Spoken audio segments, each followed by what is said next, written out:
Attracted armature polarised ઓવરકરન્ટ રિલેનું કાર્ય સમજાવો. તો કોર સાથે પરમનન્ટ મેગ્નેટ મૂકેલું હોય છે અને એના ઉપર એક કોઇલ વીંટાળવામાં આવે છે.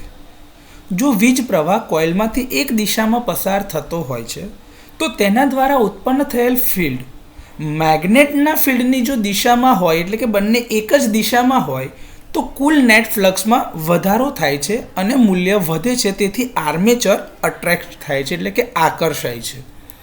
જો વીજ પ્રવાહ કોઇલમાંથી એક દિશામાં વહેતો હોય અને તેના દ્વારા ઉત્પન્ન થયેલ ફિલ્ડ મેગ્નેટના ફિલ્ડની વિરુદ્ધ દિશામાં હોય તો કુલ નેટ ફ્લક્સમાં ઘટાડો થાય છે અને એનું મૂલ્ય ઘટે છે.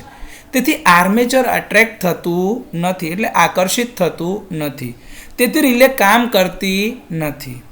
આ દર્શાવે છે કે રિલે પ્રવાહના દિશા અનુસાર કાર્ય કરે છે, જે સૂચવે છે કે રિલે ડીસી સપ્લાય માટે યોગ્ય છે. આ ઉપરાંત રિલેની સેન્સિટિવિટી એટલે કે સંવેદનશીલતામાં પણ સુધારો થાય છે. પોલરાઇઝ્ડ શબ્દ જ બતાવે છે કે આ પોલારિટી આધારિત છે અને પોલારિટી આપણાને ડીસી સપ્લાયમાં જ મળી શકે છે. એથી આ પ્રકારના રિલે ફક્ત ડીસી સપ્લાય ઉપર જ કાર્ય કરી શકે છે. તો આ રીતે અટ્રેક્ટેડ આર્મેચર પોલરાઇઝ્ડ ઓવરકરન્ટ રિલે કામ કરે છે.